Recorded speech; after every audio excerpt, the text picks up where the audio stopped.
thirst for the water, Lord.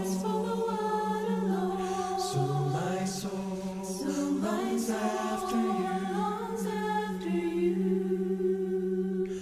My soul thirsts for the living God.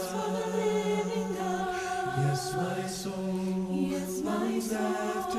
longs after you. And I pour out my soul deep within me. Deep within me, I pour out my soul. Draw me deeper, Lord, deeper, Lord, in you.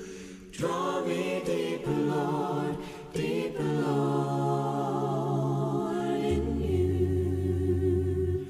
As the deep thirsts for the water, Lord, so my soul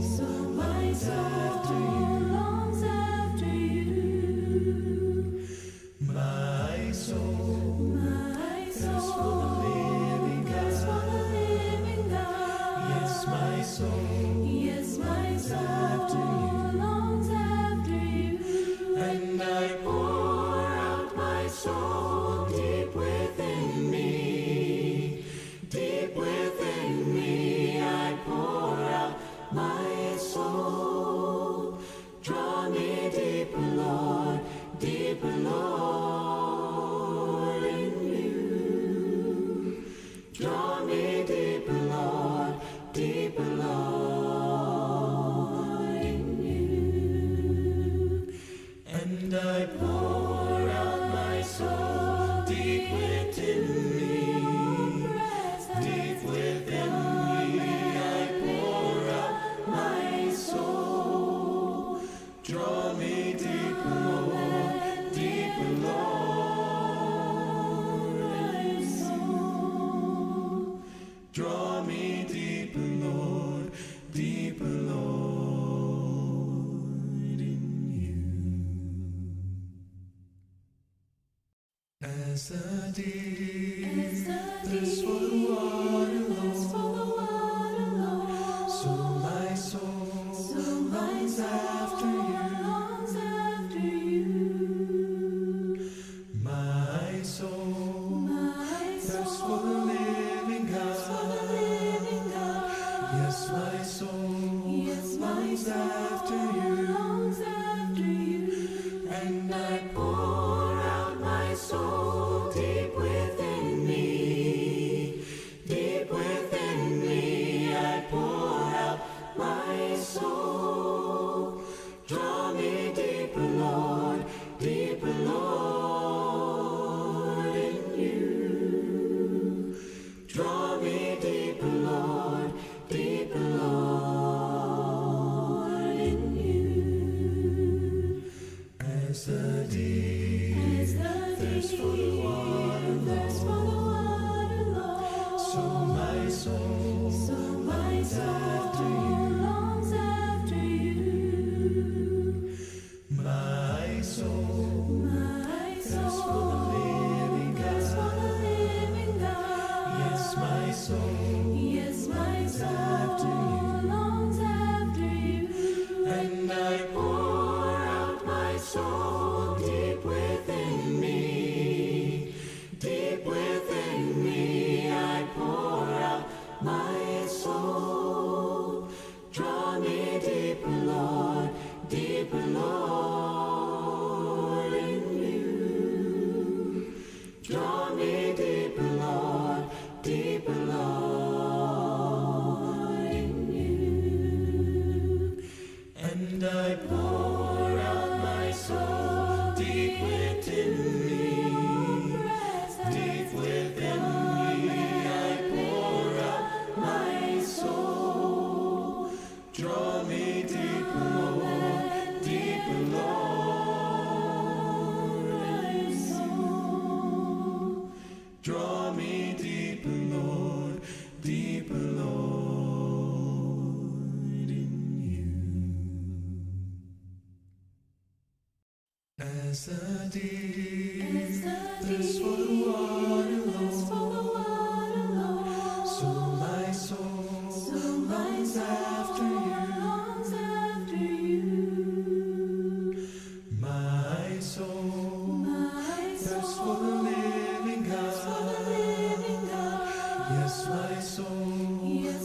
longs after you, longs after you, and I pour out my soul deep within me, deep within me. I pour out my soul. Draw me deeper, Lord, deeper, Lord, in you. Draw me deeper, Lord, deeper, Lord, in you. As the deep thirsts for the water, Lord, so my soul longs after you, longs after you. My soul thirsts for the living God, yes, my soul longs after you, and I pour out my soul deep within me, deep within me. I pour out my soul. Draw me deeper, Lord, deeper, Lord, in you. Draw me deeper, Lord, deeper, Lord, in you. And I pour out my soul deep within me, deep within me. I pour out my soul. Draw me deeper, Lord, deeper, Lord, in you. Draw me deeper, Lord, deeper, Lord, in you. As the deep thirsts for the water, Lord, so my soul longs after you, my soul thirsts for the living God, yes, my soul longs after you, and I pour out my soul deep within me, deep within me. I pour out my soul. Draw me deeper, Lord, deeper, Lord, in you. Draw me deeper, Lord, deeper, Lord, in you. As the deep thirsts for the water, Lord, so my soul longs after you, my soul thirsts for the living God, yes, my soul longs after you, and I pour out my soul deep within me, deep within me. I pour out my soul. Draw me deeper, Lord, deeper, Lord, in you. Draw me deeper, Lord, deeper, Lord, in you. And I pour out my soul deep within me, deep within me. I pour out my soul. Draw me deeper, Lord, deeper, Lord, in you. Draw me deeper, Lord, deeper, Lord, in you. As the deep thirsts for the water, Lord, so my soul longs after you, my soul thirsts for the living God, yes, my soul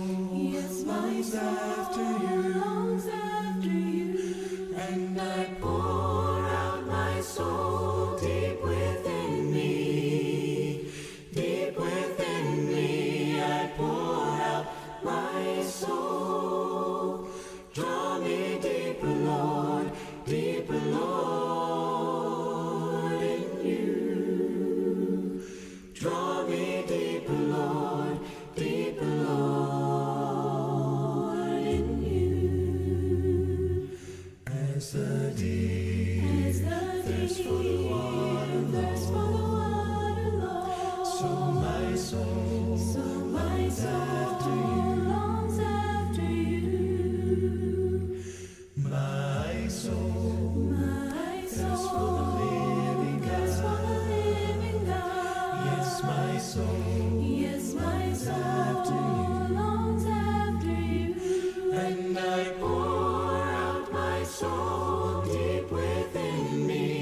Draw me deeper, Lord, in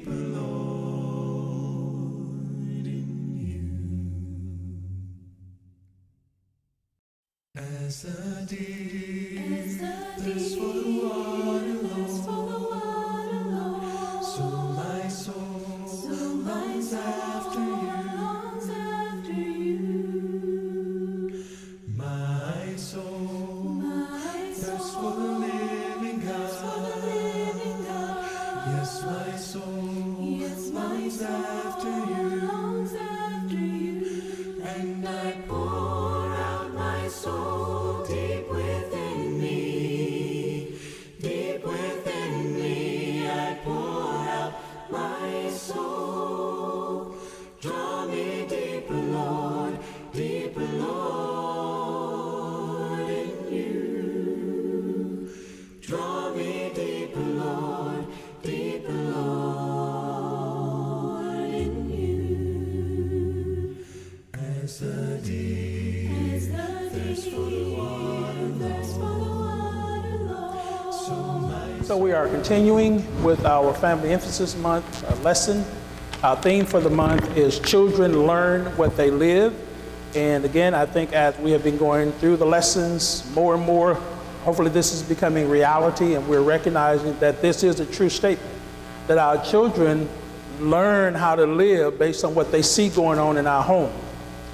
And there's no denying that they are influenced by that. You are a liar and the truth is not in you if you say your children were not influenced by what went on in your house. So we all need to own that. And maybe if we owned it more and more, it will impact what we do in our homes with our children. So I hope that everyone has gotten a copy of the handout. You'll see there's some discussion questions at the top. There are 4 questions, and we're going to take a little time this morning to talk about those. If you want to respond to that, then you can do that. All we ask is that if you have a response or you want to respond to one of the questions, raise your hand and the brothers will bring a microphone to you. So the questions are, how old were you when you left home? I know some of you got to remember several decades back, but how old were you when you left home? And then let's be honest, how did you leave home? Did you leave home on a good note, or did you leave home on a bad note? Did you leave home with your parents' blessings, or did you just run away? Because sometimes we just run away. We just want to get out of the house. We graduated. I knew some people when I was in high school, the day they graduated, the next day they moved out. They didn't have anywhere to go, but they moved out of their parents' house to somebody else's couch. Third question is, do you have a good relationship with your parents or guardians? And then the final question is, if they are no longer alive, did you have a good relationship with your parents or guardians? And we need to start being honest about the relationships we have with our family members. I hope most of us have good relationships with our parents or guardians, or had good relationships, but I'm not naive. Everybody, even those of us who are members of the Church of Christ, don't have good relationships with our family members. And there's no shame in acknowledging what is true. Doesn't mean you can't work on it, doesn't mean the relationships can't get better. It just means right now, or before those individuals died, it wasn't what it ought to have been. Now, of course, if your family members are dead, there's nothing you can do that's going to mend that relationship. But if they are still alive, there's still the opportunity for bonding and restoration to take place. So again, how old were you when you left home? How did you leave home, good or bad? Do you have a good relationship with your parents or guardians if they still are alive? If they are no longer alive, did you have a good relationship with them? And so if you would like to respond to any of those questions, I simply need you to raise your hand so that we can get you a microphone, and because we're taping these lessons, and we want the people who buy the CDs to be able to hear what our discussion was. Everybody bashful this morning, huh? Okay, wait for the mic. I'm doing number 2. Just read the question and then respond. How did you leave home, good or bad? I left home good. Say it again? Good. I left home good, in good standing with my mother. Okay, that's good. All right. Anyone else?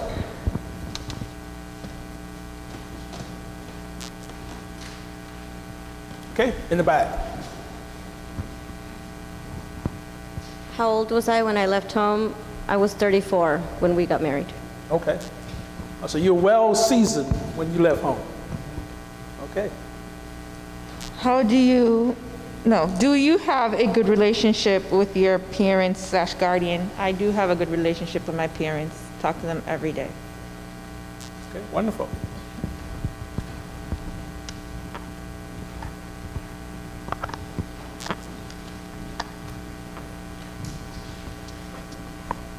Do you have a good relationship with your parents? I had a good relationship with my dad. Unfortunately, I wasn't able to get him to come to Christ, but we had a good relationship. And I just, right now, I have a challenged relationship with my mom because she thinks because I came to, we grew up Baptist, and because I changed to Church of Christ, that has soured the relationship, and she doesn't see that I came to God. She thinks that I am just defying her. So up until this day, so just need prayers about that. Okay, all right. Well, how old was I when I left home? I'd say 17. I left home and stayed with my grandmother because I found out I was pregnant, and my father had always told us that if we got pregnant out of wedlock, he'd kill us. So I went into hiding with grandma's house until Daddy forgave me. Okay, all right. Okay. Okay, response over here? Yeah, so I want to respond to the question about relationship with my Okay, parents. Mike. I want to respond to the question about the relationship with my parents. My mother and I have an excellent relationship. However, my father, growing up, was a womanizer, and we saw that, and for years, I kind of like rejected his authority because of what I saw him doing to my mom. However, now that I'm older and we could have had that conversation, I told him exactly how I felt about what he did, and now we're on a better road. Good, good.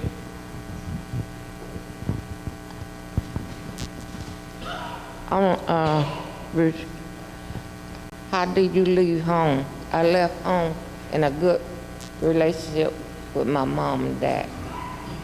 Okay. Good. So I interpret those of you said you left in a good relationship with your parents. That meant if you wanted to go back home, you could go back home. Okay, just want to make sure that we're all on the same page when it comes to that. Okay, anybody else who want to respond to any one of the 4 questions? Well, I had us go through that exercise because the way our situation with our parents went will have a great deal of bearing on how we're interacting with our children. And a lot of times we don't recognize that that our relationship with our parents impacts the relationship we have with our own children. And sometimes history repeats itself. Things didn't go right with your parents, they're not going right with your children. But then, on the other hand, good relationships with parents helps us to have good relationships with our children. You have the paper, so one of the things I want you to do is jot down some reasons, some good reasons why people ought to leave home, and then some not so good reasons that people leave home. And I want you to be realistic and honest about whatever it is you put there, and we're going to talk about that a little bit later. But this gives you an opportunity to respond. Gives you something to do to start getting your mind in the right place. And then once you respond to that, then turn over to Luke chapter 15, verses 11 through 24. Luke chapter 15, verses 11 through 24. Now, it is a story of what we call the prodigal son. Luke 15, verses 11 through 24. And we're going to use this example or this situation to sort of base our conversation, and then we'll go back to answering those questions, and then I'm going to give some concluding thoughts on this topic. Because the reality is children will leave home. That's how God designed it. God designed it so that we, doing our nurturing of our children, we help them to grow up so that they can take care of themselves. And one of the ways that they prove that they can take care of themselves is when they move out on their own. They're making good decisions, they're paying their bills, they're not being evicted from where they're staying, they're not starving, they're not having to come back to your house every day for a meal, they're not having to come back to your house to do their laundry, that they're able to support themselves out there. And hopefully they have learned while they were in your house how to budget.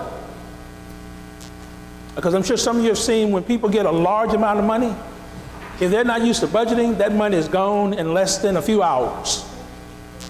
And then you got 30 days left that you got to live off of. And if the money's gone, that means they got to go begging to somebody for help or assistance.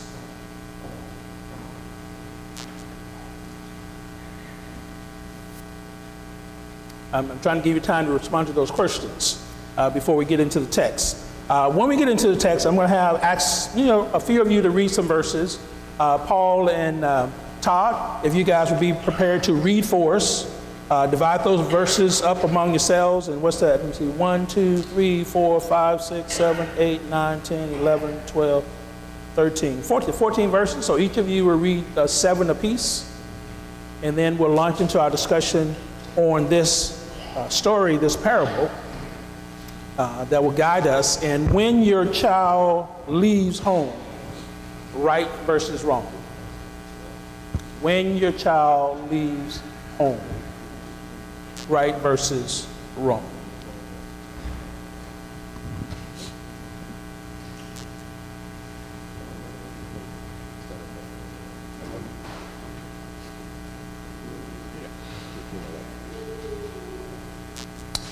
Luke 15:11. Jesus continued, there was a man who had 2 sons. The younger one said to the father, Father, give me my share of estate. So he divided his property between them. Not long after that, the younger son got together with all he had, set off for the distant country, and there squandered his wealth in the wild living. After he had spent everything, there was a severe famine in the whole country. And there he had began to be in need. So he had went out and hired himself out to a citizen of that country,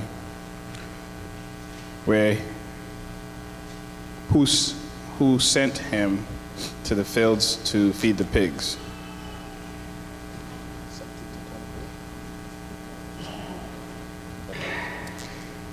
He longed to fill his stomach with the pod that the pigs were eating, and no one gave him anything. When he had came to his senses, he said, how many of my father's hired servants to have food to spare, and here I am starving to death.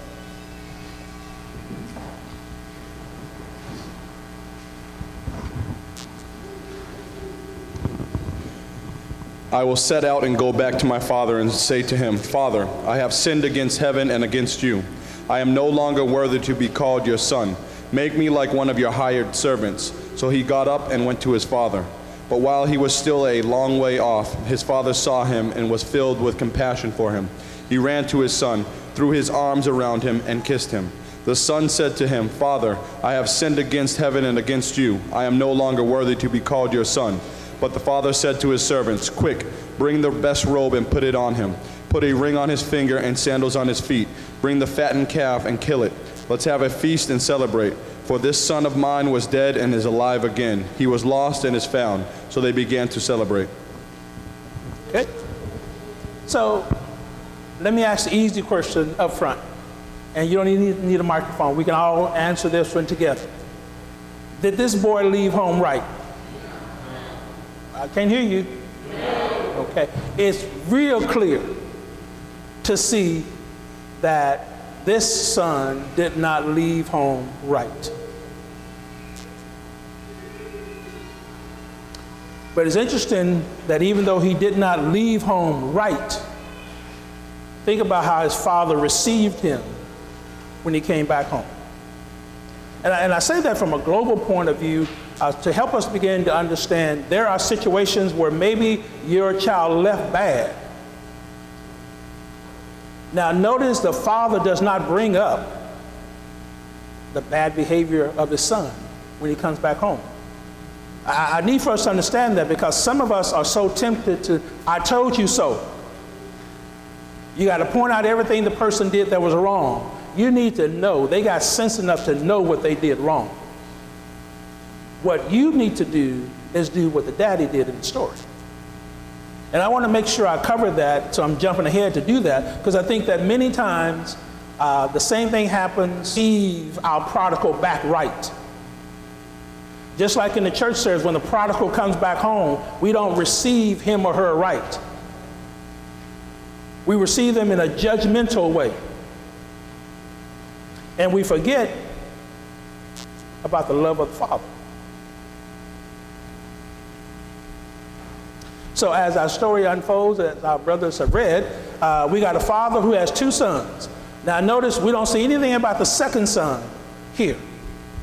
And very little is going to be said about the second son even in our discussion today, because again, we're going to center around the son who left home physically. Because if you've read the story, you know the second son, even though he didn't physically leave home, he left home. But that's a whole nother lesson, a whole nother sermon. I'll save that for later.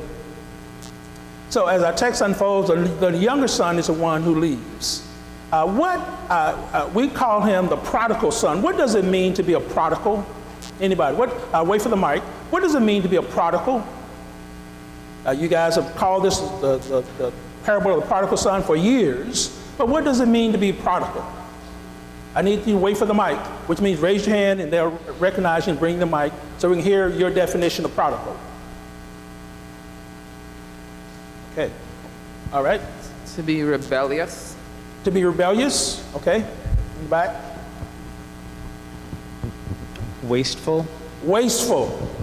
Wasteful is more in line with what the idea carries. Someone who does not appreciate what he has, or what he or she has, because we got a prodigal male here, but you guys know we get prodigal females also, who waste the resources that they have through carelessness.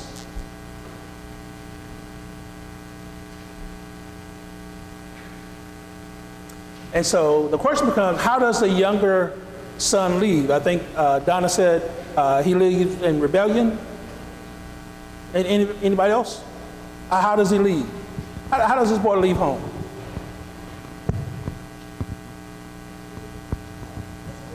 Okay, what? Greedy and selfish. Can't hear you. Greedy, selfish. Greedy, selfish, okay. How does he leave home? I don't know if this is any different than what the sister said, but I was thinking that he demanded his inheritance. Okay, demanded. So when you talk to a parent like that, what are you being? Disrespectful. Okay, all right. Anything else? How does the son leave? Okay, let me add my 2 cents. So he leaves disrespectful. The tone that this boy has and talk to his father is not the tone a respectful child will have. You don't come demanding stuff from your parents.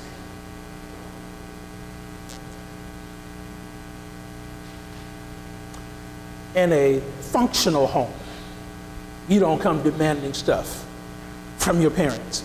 He leaves in a shameful manner. This is embarrassing behavior on the part of this boy. Could you imagine your child coming to you and say, I want my share of your wheel today? I know you got X number of dollars in the bank. I want my portion today. Now, what you gonna do? Now, some of you were shooting. Some of you will be irate. You might start cursing. Yeah, it's still in your system. I know you go to church services, but them words flow out of your mouth every now and then. You just, God knows they do.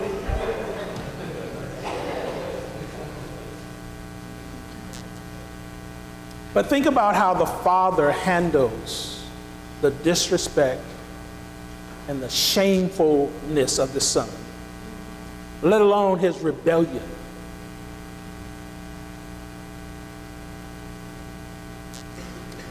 Does anybody raise their children to be rebellious and shameful and disrespectful?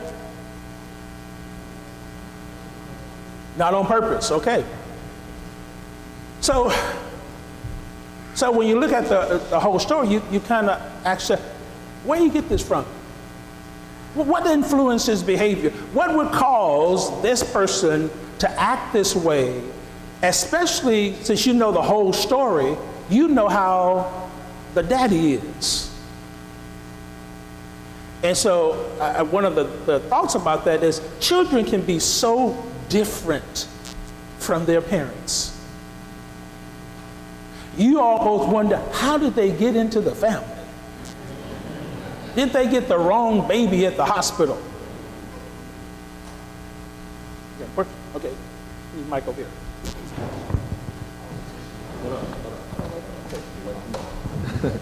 No, I was actually answering your question.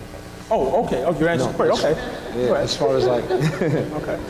No, as far as like how a kid gets to that point. Okay. You know what I'm saying? I mean, me personally, I had certain like behavioral spats over the years and stuff like that, but I know like sometimes I feel like what comes from that particular story could be like just lack of discipline and privilege as a kid. You know what I'm saying? It could just be a kid spoiled and things like that. When you don't tell kids no from young, they don't want to hear it when they get older. Okay. You know what I'm saying? If you let a kid cuss when he's younger, he's gonna cuss you out when they get older. You can't put your foot down 13 years into the game. It doesn't work like that. Okay. However you start is how it's gonna finish. Okay, I like that. Okay. So the boy does not leave home with the right attitude and actions, and that's unfortunate. Because from all appearance, based on the story, he grew up in a fairly well-off home, loving father. But yet, this is where this rebellious, shameful child is. And so the boy leaves home after his daddy gives him what he asked for. And he discovers, the boy, he's not prepared for what he wanted. And a lot of children who leave home badly, who disrespect their parents, who are rebellious, want to get to another place, but they don't think about how they're going to get there and how they're going to survive. So it's one thing to have a couple of $100 in your pocket when you leave. You guys know a couple of $100 is not going to last very long if you think you're going to stay away from home. And yes, he has some friends, but you guys know when the green gets lean, and friends who are used to you paying, when that's no longer there, bye-bye. Bye-bye. And some of these friends may have contributed to the attitude that this boy had, may have, don't know, but they leave it. So he's out in the far land, ran out of money, and now he has to take a humiliating, humbling job. You guys know when children leave and they're not prepared for it, now you got to do whatever it is you got to do to survive. And sometimes the very things you said or they said they wouldn't do become the things they got to do to make some money legally. Now some of them don't care anything about that, so they'll make money whether it's legal or illegal. But this boy seems like he's at least trying to be legal. And he goes and slops hogs. Now some of you who grew up in the country, you know about slopping hogs and feeding the chickens and all that kind of stuff. But for a Jewish boy to be doing that, that said he had hit rock bottom. And some children who leave home the wrong way have to hit rock bottom before they come to their senses. Some of them have to be locked up to come to their senses, or in a hospital to come to their senses, or some other unfortunate event or circumstance that happens in order for them to come to their senses. Someone read verses 17 through 19. Verses 17 through 19.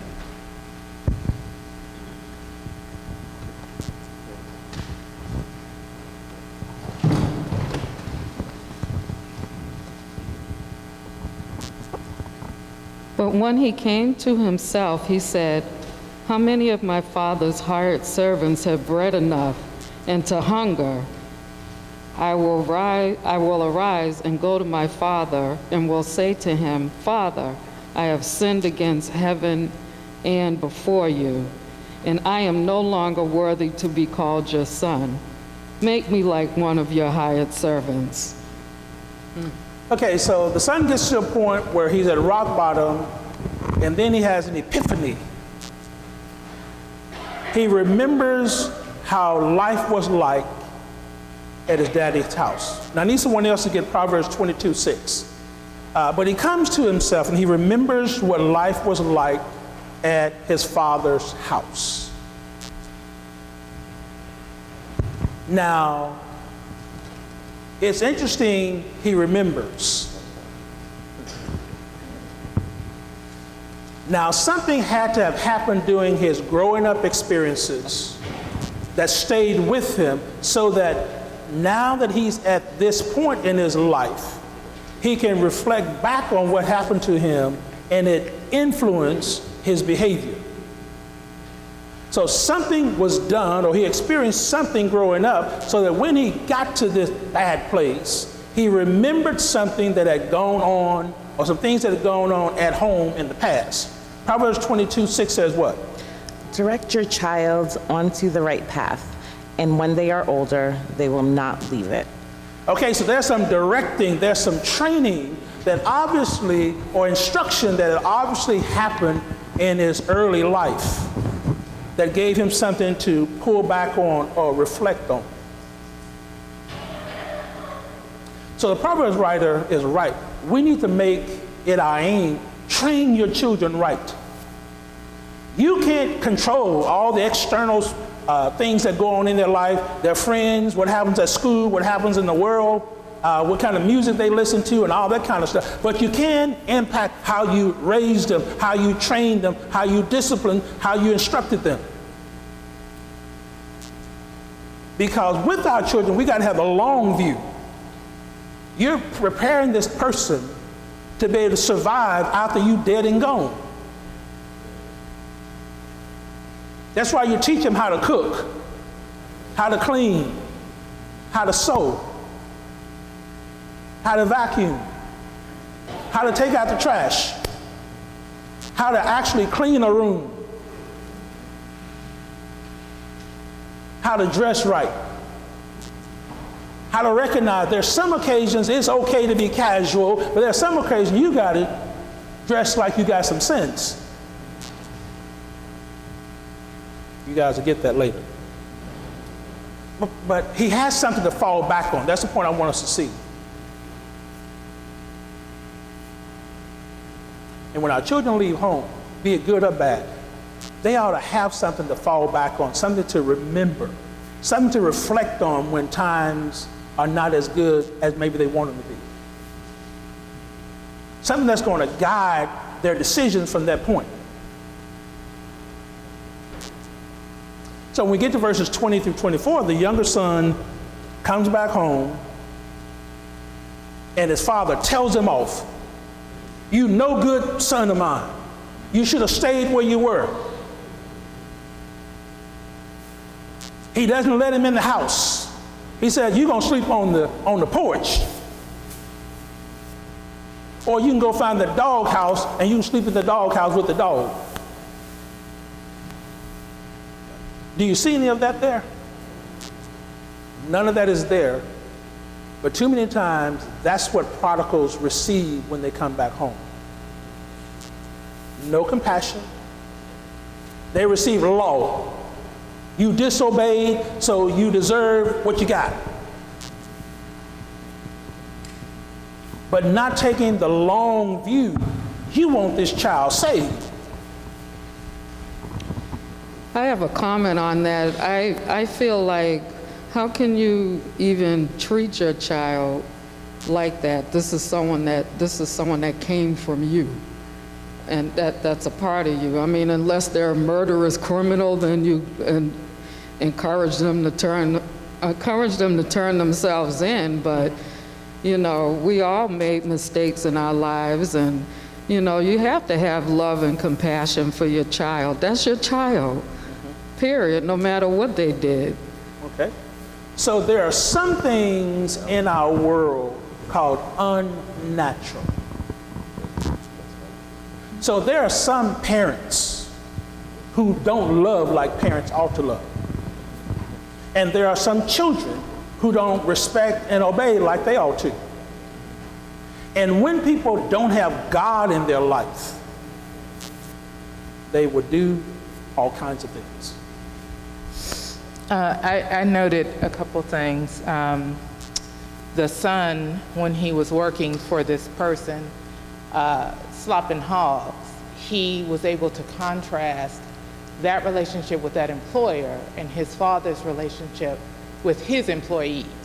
When he came to his senses, he says, my father's hired men have bread to eat. He was working for somebody and had nothing to eat. And his father treated the people that worked for him well, so he could have anticipated that while he didn't appreciate how his father treated him when he was younger, he could appreciate that when he returned, his father was the sort of respectful and respectable person that would receive him. And he understood that when he left and said, give me my stuff, I'm cutting you off, he had cut himself off as a son, but he could expect his father to at least receive him as a human being. Wonderful. Let us another hand. Oh, okay. I wanted to say that in reading The Prodigal Son back then, the eldest received the inheritance and they were really treated in a substantial way throughout history of the Bible.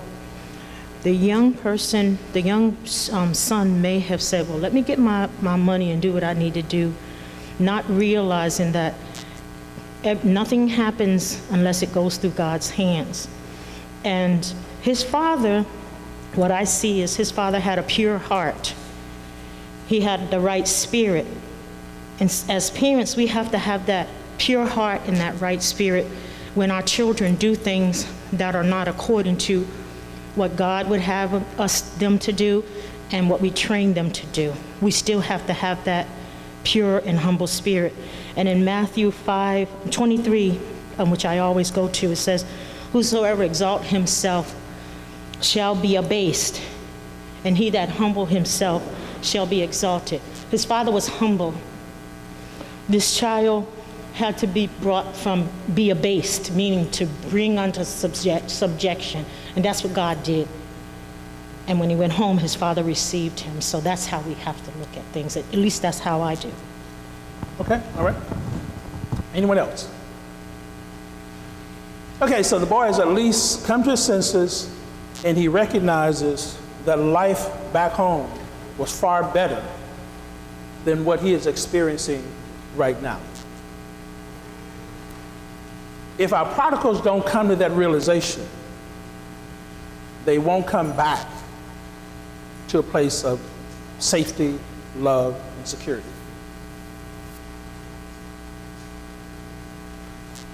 So I say again, something had to have been done in his early life that caused him to recognize, as Stacy said, I'm at a low point now, but I'd at least be treated a little bit better if I went back home. And he prepares to go back home with an apology already scripted out.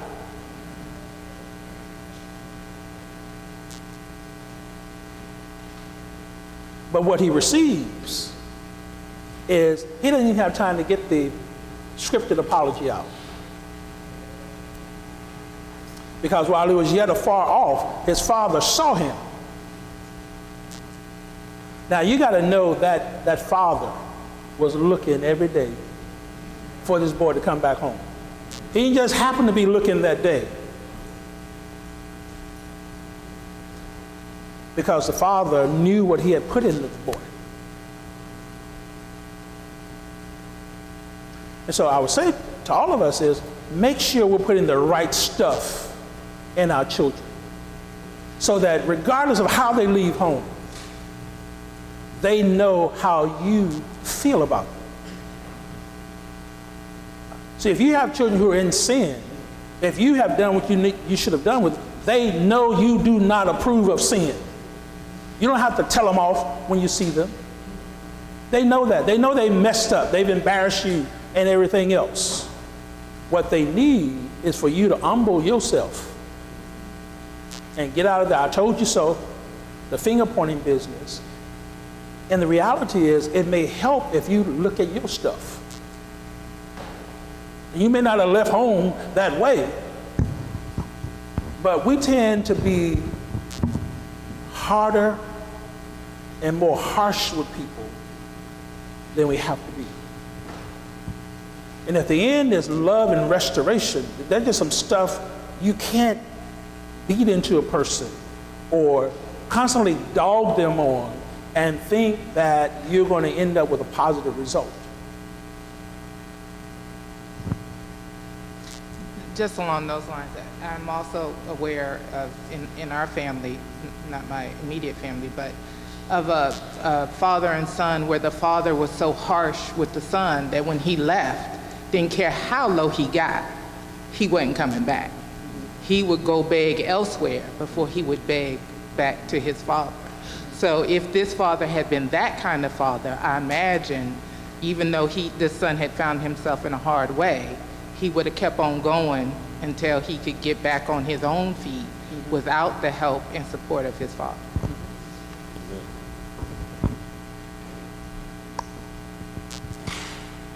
This also makes me just think about how, children are different. I think they both got the same upbringing, the same principles put into them, but children also learn differently. So some children, they could just take your word for it that don't do this because of A, B, and C, and there are children who are gonna learn by doing it, and they have that spirit of, I need to go through this on my own to understand. So I think, children, you could bring them up the same way, but also just acknowledging in their development as adolescents that some children may be riskier than others and they'll go and do things, but thank God, because of that foundation, he was able to get the wisdom that he needed to know that I need to come back home, and his father was there to accept him. The father was watching for him, so when the father saw him, he ran. And in that day, people of wealth didn't run, but he ran to meet the son, because the people at the gate, they would have been all over him, and they would have said, no, he doesn't deserve to come back. But the father went ahead of those people to receive his son back. Okay, all right. Anyone else? Okay, so I want to switch gears now, because we got the principles that I want us to pull from this story. Now let's go back to those two questions that you had on your handout. Some good reasons to leave home, and then some reasons, some not so good reasons to leave home. We've seen an example of a person who left home for the wrong reasons, badly. But what are some good reasons to leave home? And I just need you to give me one, not give me every one you wrote on your paper, but give me one and explain it. College. College? Going away to college. Okay. They're going away. Okay, all right. That's a good one.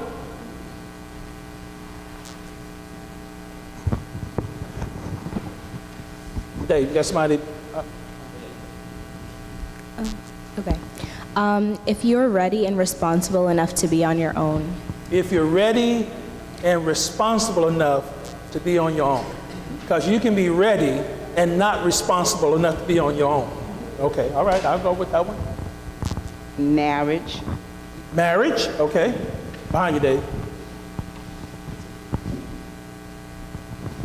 Okay. Job opportunity. Job opportunity, explain that one.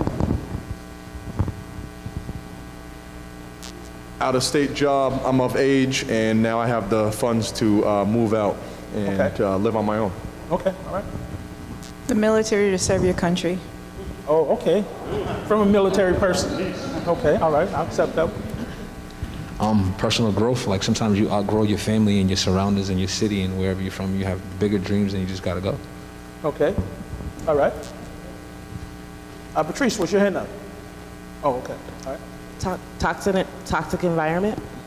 Toxic environment, okay. Any other reasons?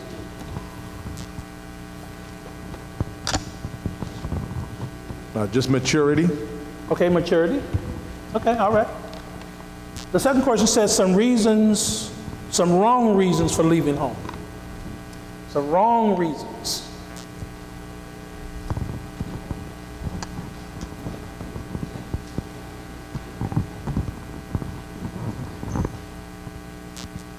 Moving in with their boyfriend or girlfriend.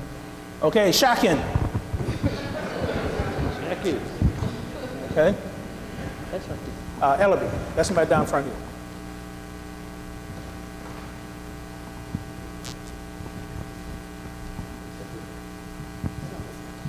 Well, I know, right? Well, like me, you could be taken away from your home, like, by the law. Okay. So that's another reason too. Okay. Legal issues, criminal activity, okay, all that stuff. What else? We're talking about wrong reasons for leaving. Getting pregnant, being thrown out. Getting pregnant out of wedlock, I assume is what you're talking about, okay? If you have a rebellious attitude and just don't want to listen to any rules, but you don't have the money to be on your own. Okay, rebellion. A whole lot of young people leave out of rebellion. Okay? Sister Gwen had her hand up. Well, wait for the mic. I was going to say the same thing. Okay, say the same thing. Defiance, pretty much the same thing. Defiance, rebellious, I was going to say exactly. Okay, all right. You committed a murder. You what? You did what? Committed a murder. Oh, okay. Criminal activity. Felony. Yeah, you've been gone for a long time. Maybe you can get the death sentence. Running away from abuse. Okay, running away from abuse. Running away in general. Okay, all right. Another one could be being selfish when you have a job and you start earning, and if your parents say, put this on the table or contribute to that, and you're like, well, I'm grown, I gotta do that, I'm out of here. Rebellious. Okay. Hold them accountable. Okay, all right. Anyone else? I'll go.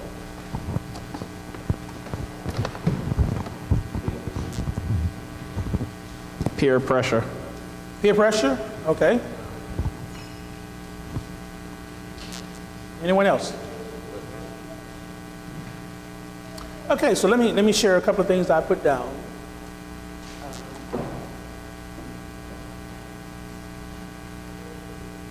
So no longer willing to submit to parents' leadership, reasons for leaving home wrong.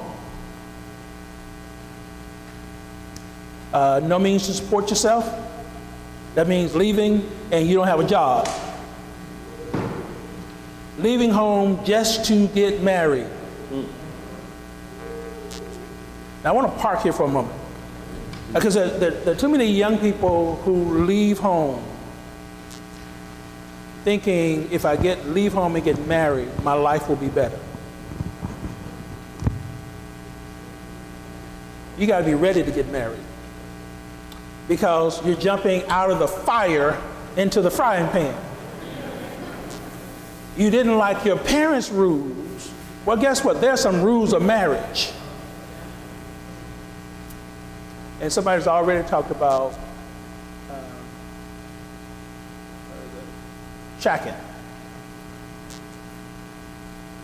Running from the police, we can lump a whole lot of illegal stuff under that one. What about so you won't have to go to church services? Anybody know somebody who moved out of the house? Because mom and dad said, if you stay here, you're going to church services. And so in their mind, okay, I'm not going to do that. And so we've already done the what else. You've given me those. Reasons to leave home right. You ought to want to have your parents' blessings when you leave home. You ought to want to leave home with your parents being supportive of your decision. That's important because your parents know you. They know if you're mature enough to be out on your own. And many times 18, 19, and 20-year-olds, for that matter 25-year-olds, are not mature enough to be out on their own. Your parents do not want a revolving door where you leave and then you're coming back, and then you leave and you're coming back. Folk want stability in their house.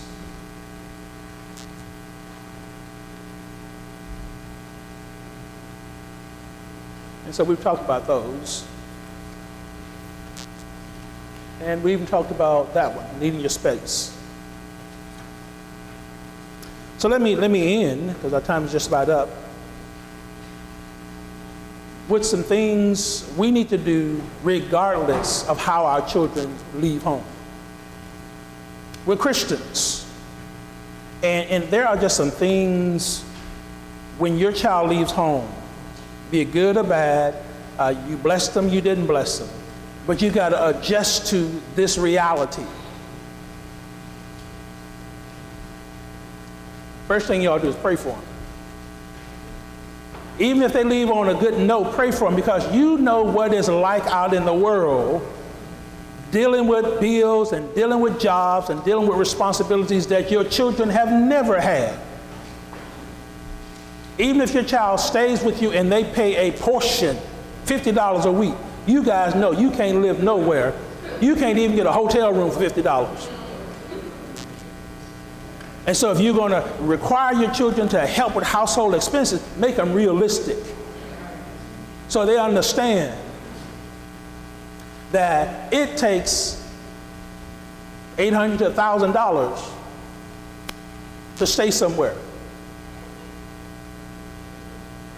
I'm talking about the South. I'm in the South. I come from the South. I know up here it's probably double that.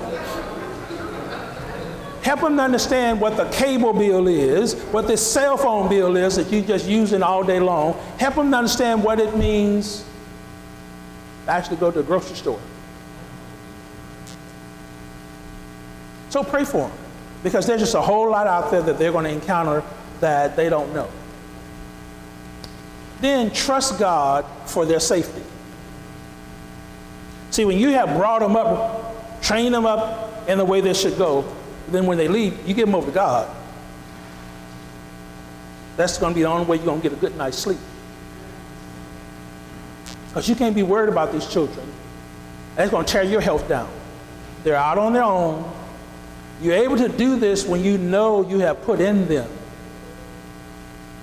what they need to succeed. Now, if they left wrong and they're not mature and stuff like that, that's even more reason. You couldn't do anything with them. Pray God can do something with them. That they come to their senses out there. Be an unbiased advisor. When your children leave home, they're going to need some counsel and some advice. And they're going to make choices and decisions you wouldn't make. That doesn't mean the choices and decisions are sinful. It just means that they're making choices you never make. You'll never see me wear an earring. But we live in an age where men wear them. So Sebastian came up to me and said, I am going to get, not what do you think, but I'm going to get. And I would simply say, why? Or ask why. Now, that's him living on his own. Him living in the house, that's not even a topic of discussion. You guys get the difference? And so we need to recognize that, again, there are some choices that are not choices when you're living in the house. But when you got your own house, those are your choices. Praise the Lord. Let them pay their bills. Stop enabling your children by paying their bills for them. You going broke, trying to pay where you live and somebody at another house. You know, if they feel they are able and competent to go out, let them pay the rent, let them pay the electric bill, all these other bills. Now they won't be getting the new cell phone every time there's an upgrade. They'll learn to stay with the one they got. It's working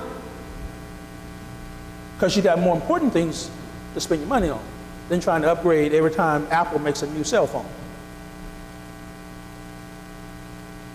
But let them pay their bills. Let them really understand what it takes to live in the world.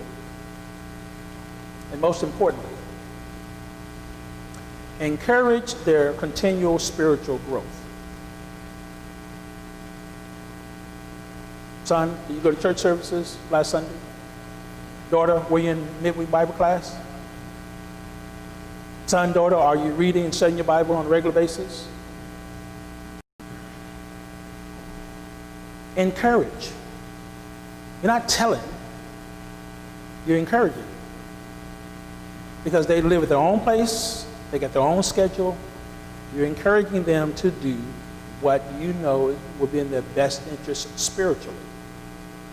Because they know, and you need to know, you can't make them do anything when they got their own place. Because when they get tired of you trying to make them do stuff, they say, okay, bye, mom, dad, I'm going to my place. So you encourage. But you don't start encouraging just when they leave. You've been doing that all along while they were growing up in your house. So it's just simply an extension of what you have been doing with them.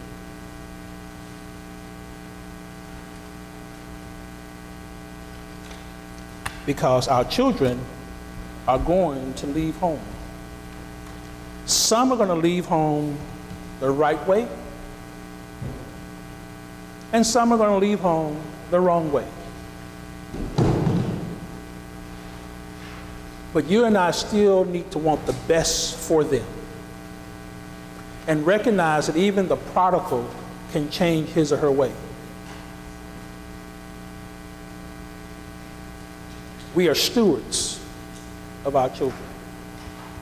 And one day, parents, we're going to have to give an account to the Lord for what we have done with these precious lives that he gave to us. You guys remember when these fellows were small and could, about the size of a loaf of bread? All the joy and promise that was there for what their lives are going to be like for the next 18, 20 years.